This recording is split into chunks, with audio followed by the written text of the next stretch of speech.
Welcome to بنات الحسنہ اہلا و سہلا و مرحبا۔ السلام علیکم ورحمۃ اللہ وبرکاتہ۔ رب اشرح لی صدری ویسر لی امری واحلل عقدۃ من لسانی یفقہوا قولی۔ رب یسر ولا تعسر وتمم بالخیر۔ آج انشاءاللہ تعالی ہمارے اس ویک کی 3rd ایپیسوڈ سورۃ البقرہ آیت نمبر 102 اور 103 مطلب 2 آیات ہیں۔ بہت ہی اہم اور انتہائی جو ہے اہمیت والا ٹاپک ہے۔ میری دعا ہے آپ سب اس کو پوری توجہ سے، پوری کوشش سے اور پورے انہماک سے آپ نے ان آیات کی گہرائی میں جانا ہے۔ شروع اللہ کے نام سے جو بڑا مہربان نہایت رحم والا ہے۔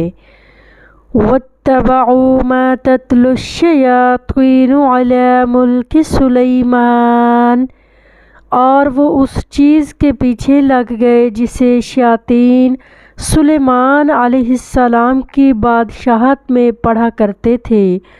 وَمَا كَفَرَ سُلَيْمَانُ وَلَكِنَّ الشَّيَاطِينَ كَفَرُوا يُعَلِّمُونَ النَّاسَ السِّحْرَ، اور سلیمان علیہ السلام نے کفر نہیں کیا لیکن شیاطین نے کفر کیا کہ وہ لوگوں کو جادو سکھاتے تھے۔ وَمَا أُنزِلَ عَلَى الْمَلَكَيْنِ بِبَابِلَ هَارُوتَ وَمَارُوتَ، اور جو بابل میں 2 فرشتوں ہاروت اور ماروت پر نازل کیا گیا، حالانکہ وہ دونوں کسی ایک کو نہیں سکھاتے تھے۔ وَمَا يُعَلِّمَانِ مِنْ أَحَدٍ، حالانکہ وہ دونوں کسی ایک کو نہیں سکھاتے تھے۔ حَتَّى يَقُولَا إِنَّمَا نَحْنُ فِتْنَةٌ فَلَا تَكْفُرْ، جب تک وہ یہ نہ کہہ دیتے کہ ہم یقیناً آزمائش میں ہیں چنانچہ تو کفر نہ کر۔ فَيَتَعَلَّمُونَ مِنْهُمَا مَا يُفَرِّقُونَ بِهِ بَيْنَ الْمَرْءِ وَزَوْجِهِ، پھر وہ ان دونوں سے وہ چیز سیکھتے تھے جس سے شوہر اور اس کی بیوی میں جدائی ڈال دیتے۔ وَمَا هُمْ بِضَارِّينَ بِهِ مِنْ أَحَدٍ إِلَّا بِإِذْنِ اللَّهِ، حالانکہ وہ اس کے ساتھ اللہ تعالیٰ کے اذن کے بغیر اس میں سے کسی ایک کو بھی ہرگز ضرر پہنچانے والے نہیں تھے۔ وَيَتَعَلَّمُونَ مَا يَضُرُّهُمْ وَلَا يَنفَعُهُمْ، اور وہ ایسا علم سیکھتے تھے جو انہیں نقصان پہنچاتا اور انہیں نفع نہیں دیتا تھا۔ وَلَقَدْ عَلِمُوا لَمَنِ اشْتَرَاهُ مَا لَهُ فِي الْآخِرَةِ مِنْ خَلَاقٍ، حالانکہ بلا شبہ یقیناً وہ جانتے تھے کہ جس نے اس کو خریدا اس کے لیے آخرت میں کوئی حصہ نہیں۔ وَلَبِئْسَ مَا شَرَوْا بِهِ أَنفُسَهُمْ، اور یقیناً برا ہے جس کے بدلے انہوں نے اپنے آپ کو بیچ ڈالا۔ لَوْ كَانُوا يَعْلَمُونَ، کاش وہ جانتے ہوتے۔ آیت نمبر 103 آیت جو ہے بہت اہم ہے اور آج کے ہمارے اس ایپیسوڈ میں صرف 2 ہی آیات ہیں۔ وَلَوْ أَنَّهُمْ آمَنُوا وَاتَّقَوْا، اور اگر وہ ایمان لاتے اور تقوی اختیار کرتے، لَمَثُوبَةٌ مِّنْ عِندِ اللَّهِ خَيْرٌ، تو اللہ تعالیٰ کی جانب سے یقیناً بہتر ثواب ملتا۔ لَوْ كَانُوا يَعْلَمُونَ، کاش وہ جانتے ہوتے۔ اب پہلے ہم ان آیات کی چھوٹی سی سمری کریں گے، مختصر الفاظ کے اندر ان آیات کے خلاصے کو ہم سمیٹیں گے انشاءاللہ تعالی۔ جو آیت نمبر 102 ہے، 102 آیت ہے۔ نمبر 1، ہمیں اس سے یہ سبق ملتا ہے کہ جادو سیکھنا اور جادو کرنا شیطانی کارنامہ اور سراسر کفر ہے۔ دوسری بات جو ان آیات سے آیت نمبر 102 سے ہمیں ملی کہ حضرت سلیمان علیہ السلام کی حقانیت اور شیاطین کا جو کفر اور جادو ہے اس کا ذکر ہے۔ اسی طرح بابل میں ہاروت اور ماروت 2 فرشتوں کے اترنے کا ذکر ہے۔ پھر اسی طرح جادو کی حقیقت بیان کی ہے کہ جادو بِإِذْنِ الٰہی اثر کرتا ہے، اللہ کے حکم سے جادو اثر کرتا ہے، مگر لوگوں کے لیے ضرر رساں ضرور ہوتا ہے۔ اسی لیے شریعت اسلامیہ میں اسے کفر قرار دے کر مسلمانوں کو اس سے مکمل روک دیا گیا ہے۔ اسی طرح پھر اس آیت کے اندر ایک نہایت ہی قابل مذمت عمل کہ جادو کے ذریعے میاں بیوی میں تفریق یعنی جدائی ڈالنے کا بھی ذکر ہے۔ پھر اللہ تعالیٰ نے جادوگر کا انجام بتا دیا کہ جادوگر کے لیے آخرت میں کوئی حصہ نہیں۔ بے شک جادو اپنی منفی اور شیطانی اثر رکھتا ہے، لیکن پھر بھی اللہ نے اسے کفر قرار دیا اور اس کی پیروی سے مسلمانوں کو منع قرار دیا۔ اسی طرح پھر آخری آیت 103 میں اللہ تعالیٰ نے ایمان اور تقوی کا اجر بہتر اور آخری معاوضہ، آخری درجہ، آخری جو ثواب آخرت میں ملنا ہے اس کو اللہ تعالیٰ نے سب سے بہترین اور اعلیٰ قرار دیا۔ اس آیات میں یہودیوں کے جادو کا ذکر ہے اور حقیقت میں مسلمانوں کو اس سے باور کروایا جا رہا ہے کہ وہ کتاب اللہ کو چھوڑ کر اس چیز کے پیچھے لگ گئے جو شیاطین کا عمل تھا، مطلب جادو کا۔ اب بنی اسرائیل نے اللہ کی کتاب کو پس پشت ڈال دیا تو جادو کے پیچھے لگ گئے۔ اللہ رب العزت نے اسی دور کا ذکر کیا ہے، چونکہ نبی مکرم سیدنا سلیمان علیہ السلام کی حکومت میں ہی جادو ایجاد ہوا۔ اس بات کو یاد رکھیے گا، کون سے نبی؟ سلیمان علیہ السلام کے دور حکومت میں، دور نبوت میں جادو ایجاد ہوا۔ پھر جو ہے ان آیات سے ہمیں دوسری چیز جو پتہ چلتی ہے کہ جادو 2 چیزوں کا مجموعہ ہے، نہ تو اکیلے شیطان جادو کر سکتے ہیں، نہ انسان، یا یہ دونوں جب آپس میں ملیں گے تو جیسے یہ دیکھیں کہ یہود اس چیز کے پیچھے لگ گئے جو شیاطین پڑھتے تھے۔ اب شیاطین کیا پڑھتے تھے؟ وہ ایسا کلام پڑھتے جس سے دوسروں پر برے اثرات ڈالے جا سکتے تھے، یعنی کہ جادو۔ پھر اسی طرح اللہ تعالیٰ نے کہا کہ جو شیاطین جادو کرتے ہیں، جادو سیکھتے ہیں، سکھاتے ہیں، اس کو اللہ تعالیٰ نے کفر قرار دیا۔ اور جادو کے لیے جو ہے لفظ استعمال ہوئے ہیں سحر۔ سوال یہ ہے کہ جادو کیا ہے؟ شریعت میں جادو ہر اس کام کو کہتے ہیں جس کا سبب چھپا ہوا ہو، اثرات تو نظر آئیں لیکن اثر ڈالنے والا نظر نہ آئے۔ اسی طرح آپ نے قرآن پاک میں دیکھا ہے کہ جادو کے لیے سحر کا لفظ استعمال ہوا ہے، اور اس کی ایک بڑی پیاری ہمیں تعریف اس کی ملتی ہے، جادو کی ڈیفینیشن، کہ سحر وہ عمل ہے جس میں پہلے شیاطین کا قرب حاصل کیا جاتا ہے اور پھر اس سے مدد لی جاتی ہے۔ اسی طرح ایک اور ڈیفینیشن بھی ہے کہ سحر دراصل کسی چیز کو اس کی حقیقت سے پھیر دینے کا نام ہے۔ اسی طرح سے شمرہ ابن ابی عائشہ بیان کرتے ہیں کہ عربوں نے جادو کا نام سحر اس لیے رکھا کہ یہ تندرستی کو بیماری سے اور بغض کو محبت سے بدل دیتا ہے۔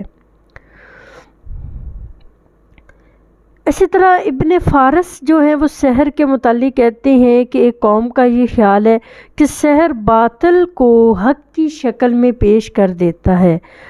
تو سوال یہ ہے کہ پھر اگر یہ ایسا گھناؤنا عمل ہے تو پھر شریعت اسلامیہ میں اس کا کیا حکم ہے؟ جادو کبیرہ گناہ ہے، سیدنا ابو ہریرہ رضی اللہ تعالی عنہ سے روایت ہے، نبی صلی اللہ علیہ وسلم نے فرمایا، 7 مہلک گناہوں سے بچو۔ مہلک کے یہ 7 گناہ آپ کو ہلاک کر دیں گے، تباہ کر دیں گے۔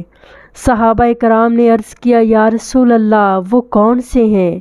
رسول اللہ صلی اللہ علیہ وسلم نے فرمایا، اللہ تعالیٰ کے ساتھ شرک کرنا، جادو کرنا، ناحق کسی کی جان لینا جو اللہ تعالیٰ نے حرام کیا ہے، سود کھانا، یتیم کا مال کھانا، جنگ کے دن پیٹھ پھیرنا اور پاک دامن بھولی بھالی عورتوں پر تہمت لگانا۔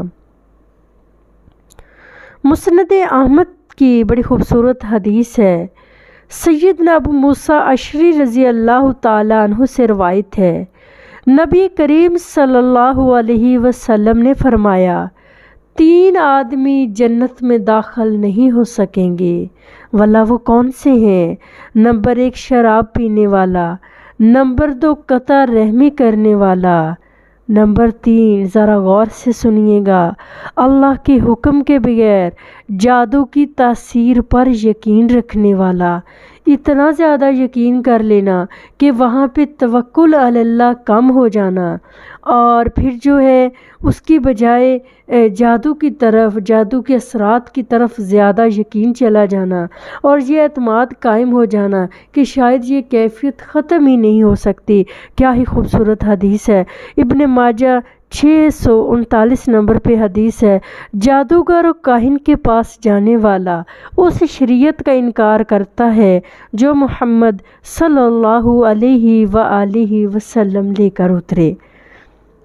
موطا امام مالک 1672 نمبر پہ بڑی پیاری روایت ہے، سیدہ حفصہ رضی اللہ تعالیٰ عنہ کے بارے میں منقول ہے، انہوں نے اس لونڈی کے قتل کا حکم دیا تھا جس نے ان پر جادو کیا تھا، لہٰذا جادوگر پر قتل جو ہے وہ اس پر حکم لگایا جا سکتا ہے۔ اب آپ نے دیکھا ہوگا کہ قرآن کی آیات کے اندر 2 فرشتوں کا ذکر ہے اور بابل شہر کا ذکر ہے کہ بابل میں 2 فرشتے ہاروت اور ماروت پر جو ہے وہ نازل کیا گیا۔ اور یہ بابل کہاں ہے؟ بابل دراصل عراق کے شہر میں جو ہے، عراق کے اندر ایک شہر جس کا نام بابل ہے، اور پھر جو ہے وہ ہاروت اور ماروت جادوگر نہیں تھے، 2 فرشتے تھے، اللہ تعالیٰ نے اپنے بندوں کی آزمائش کے لیے ان کو اتارا۔ تو سوال یہ ہوتا ہے کہ فرشتے اور لوگوں کو جادو سکھائیں؟ تو چونکہ انسان کے اندر ایک چیز ہے کہ ہر اس چیز کی طرف مائل ہو جاتا ہے جس سے انسان کو رغبت ہوتی ہے، تو لہٰذا وہ قوم پہلے ہی کچھ اس طرح سے ان کا مائنڈ سیٹ بن چکا تھا، انہیں جادو سے رغبت تھی، کلام اللہ سے نہیں تھی، اس لیے اللہ تعالیٰ نے ان کے لیے جادو کا راستہ آسان کر دیا۔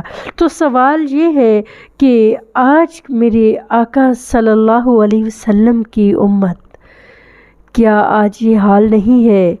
کلام اللہ، شہنشاہ 2 جہاں کا کلام قرآن مجید، اس کی سحر انگیزی پہ اثر اور یقین کی بجائے ہمارا اثر جادوگروں پہ اور ان کے کیے گئے اعمال کی طرف زیادہ رغبت ہوتا ہے، اور ہم کہتے ہیں کہ شاید وہ اتنے مضبوط ہیں کہ ہم اس سے توڑ نہیں سکتے۔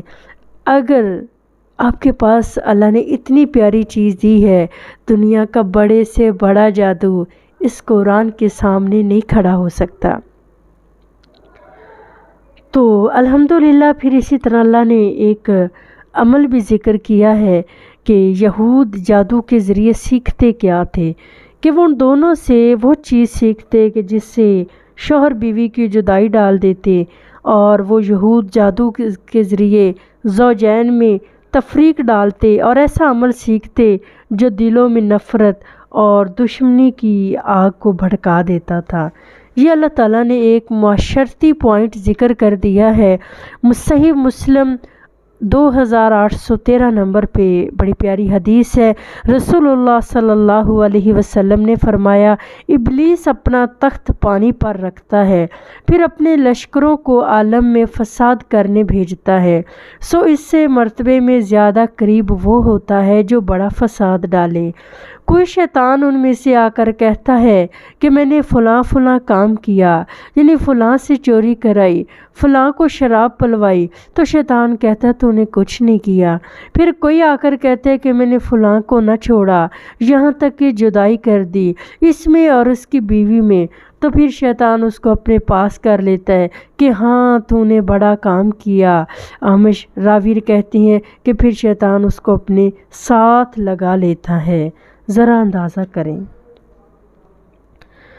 اس سے ہمیں ایک اور چیز بڑی پیاری ملتی ہے کہ اللہ تعالیٰ کے حکم کے بغیر جادو بھی ہمیں نقصان نہیں پہنچا سکتے۔ جادو سے اللہ تعالیٰ کے حکم سے ہی نقصان پہنچ جاتا ہے، اور اللہ تعالیٰ کی قضاء و ارادے کے بغیر کوئی کسی کو نقصان نہیں پہنچا سکتا۔ وہ جس پر چاہے جادوگروں کو مسلط کر دے اور جسے چاہے ان سے بچا لے۔ اب سوال آتا ہے، موجودہ دور کی طرف چلتے ہیں کہ یہ جو ہے جادو کی شروعات کہاں سے ہوتی ہے، جادو چیز کیا ہے، یہ کس سے بنتا ہے، اور پھر اس کا تعلق کس سے ہے۔ تو میرے خیال میں اس کی بہترین لیبارٹری، بہترین اپنے آپ کو ٹیسٹ کرنے کے لیے نبی صلی اللہ علیہ وسلم کی شریعت سے پیاری کوئی چیز نہیں۔ آپ سب کے گھروں میں کوئی نہ کوئی اس طرح کا مسئلہ ضرور چل رہا ہوگا۔ آپ اپنے آپ کو پیش کریں آقا کے سامنے، یا رسول اللہ میرے اوپر اس قسم کا جادو، مجھے کیا کرنا چاہیے۔ وہ نبی مکرم صلی اللہ علیہ وسلم، اس کی زندگی میں کوئی ایسا عمل موجود نہیں جو آج اس کی امت کو درپیش ہو اور نبی کی زندگی میں اس کا حل نہ ہو۔ تو بہت ہی پیارا واقعہ ہے، صحیح بخاری شریف 5763 نمبر پہ، ذرا اس کو آپ نے پورے دھیان سے سنیے گا۔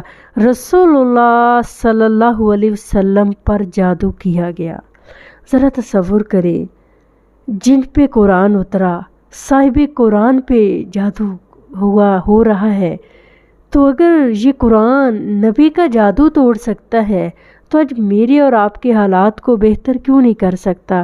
سیدہ عائشہ رضی اللہ تعالیٰ عنہ نے بیان کیا کہ بنی زریق کے ایک شخص یہودی لبید بن عاصم نے رسول اللہ صلی اللہ علیہ وسلم پر جادو کر دیا تھا، اور اس کی وجہ سے نبی صلی اللہ علیہ وسلم کسی چیز کے متعلق خیال کرتے کہ آپ نے وہ کام کر لیا ہے، حالانکہ آپ صلی اللہ علیہ وسلم نے وہ کام نہ کیا ہوتا۔ راوی بیان کرتے ہیں کہ ایک رات نبی صلی اللہ علیہ وسلم میرے یہاں تشریف رکھتے تھے اور مسلسل دعا کر رہے تھے۔ پھر آپ صلی اللہ علیہ وسلم نے فرمایا، اے عائشہ تمہیں معلوم ہے اللہ تعالیٰ سے جو بات میں پوچھ رہا تھا اس نے اس کا جواب مجھے دے دیا۔ میرے پاس 2 فرشتے جبرائیل و میکائیل آئے، ایک میرے سر کی طرف کھڑا ہو گیا، دوسرا میرے پاؤں کی طرف۔ ایک نے اپنے دوسرے ساتھی سے پوچھا، اس صاحب کی بیماری کیا ہے؟ دوسرے نے کہا کہ ان پر جادو ہوا ہے۔ اس نے پوچھا کہ کس نے جادو کیا ہے؟ جواب دیا کہ لبید بن عاصم نے۔ پوچھا کس چیز میں؟ جواب دیا کہ کنگھی اور سر کے بال میں جو نر کھجور کے خوشے میں رکھے ہوئے ہیں۔ سوال کیا یہ جادو ہے کہاں؟ جواب دیا کہ زروان کے کنویں میں۔ پھر نبی صلی اللہ علیہ وسلم اس کنویں پر اپنے چند صحابہ کے ساتھ تشریف لے گئے، اور جب واپس آئے تو فرمایا، عائشہ اس کا پانی ایسا سرخ تھا جیسے مہندی کا نچوڑ ہوتا ہے، اور اس کے کھجور کے درختوں کے سر یعنی اوپر کا حصہ شیطان کے سروں کی طرح تھے۔ میں نے عرض کیا، یا رسول اللہ آپ نے اس جادو کو باہر کیوں نہیں کر دیا؟ نبی صلی اللہ علیہ وسلم نے فرمایا، اللہ تعالیٰ نے مجھے اس سے عافیت دے دی، اس لیے میں نے مناسب نہیں سمجھا کہ اب میں اس برائی کو خواہ مخواہ لوگوں میں پھیلاؤں۔ پھر آپ صلی اللہ علیہ وسلم نے اس جادو کا سامان کنگھی بال اور جو بھی اس کھیر میں یعنی کھجور نر کھجور کا جو غلاف تھا وہ دفن کروایا۔ تو بات یہ پتہ چلتی ہے کہ جادو میں سراسر نقصان ہی نقصان ہے۔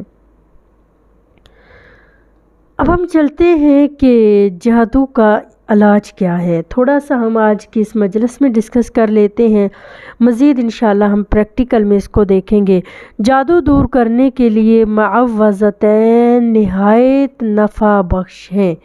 آپ کو پتہ ہے آپ صلی اللہ علیہ وسلم کے اوپر جادو کی کیفیت کے بعد ہی اللہ کے نبی صلی اللہ علیہ وسلم نے معوذتین کو بڑی پابندی کے ساتھ پڑھنا شروع کیا۔ صحیح حدیث میں ہے کہ شیطان کو بھگانے کے لیے آیت الکرسی اعلیٰ پائے کا عمل ہے۔ معوذتین یعنی سورۃ فلق اور ناس اور آیت الکرسی۔ اسی طرح ایک اور اس کا علاج بھی ہے۔ صحیح بخاری 5768 نمبر پہ سیدنا سعد بن ابی وقاص نے بیان کیا کہ رسول اللہ صلی اللہ علیہ وسلم نے فرمایا، جو شخص روزانہ چند اجوا کھجوریں کھا لیا کرے اسے اس دن رات تک زہر اور جادو نقصان نہیں پہنچائیں گے۔ علی بن عبداللہ مدینی کے سوا دوسرے راوی نے بیان کیا کہ 7 کھجوریں کھا لیا کرے۔ الحمدللہ بہترین طرح سے کچھ حد تک ہمارا یہ ٹاپک کمپلیٹ ہوا۔ اب ہم تھوڑا سا سوالات کی طرف بڑھتے ہیں۔ سوال نمبر 1 ہے کہ جادو سیکھنا اور کرنا اصل میں کس کا کام ہے؟ سوال نمبر 2 102 آیت میں کن 2 فرشتوں کا ذکر ہے، نام لکھیں۔ سوال نمبر 3 ہے جادو اصل میں کس کے حکم سے اثر کرتا ہے؟ نمبر 4 شریعت اسلامیہ میں جادو کا عمل کیا سمجھا جاتا ہے؟ 105 آیت میں 102 آیت میں کہ جادو کے ذریعے کن فریقین کے اندر جدائی ڈالنے کا ذکر ہے۔ اگلا سوال ہے جادوگر کے لیے آخرت کا انجام کیا ہے؟ سوال ہے کہ جادو کیا ہے؟ جادو کی ایجاد کس نبی کے دور میں شروع ہوئی؟ شیاطین کے کلام سے کیا مراد ہے؟ جادو کے بارے میں اسلام کا کیا موقف ہے؟ جادوگر کے بارے میں شرعی حکم کیا ہے؟ ہاروت اور ماروت کس شہر میں اترے؟ ہاروت اور ماروت کو کیوں اتارا گیا؟ یہود جادو کے ذریعے کیا سیکھتے تھے؟ آخری سوال ہے جادو کا علاج کیا ہے؟ 103 آیت میں کن 2 چیزوں یا 2 عملوں کا ذکر ہے؟ دھیان سے بار بار ان چیزوں کو سنیے گا اور ان کوسچن کے آنسر تیار کیجیے گا۔ انشاءاللہ پریکٹیکل کلاس میں اسیسمنٹ کلاس میں پھر ملاقات ہوتی ہے۔ سبحانک اللہم و بحمدک نشہد ان لا الہ الا انت نستغفرک و نتوب الیک۔ السلام علیکم ورحمۃ اللہ وبرکاتہ۔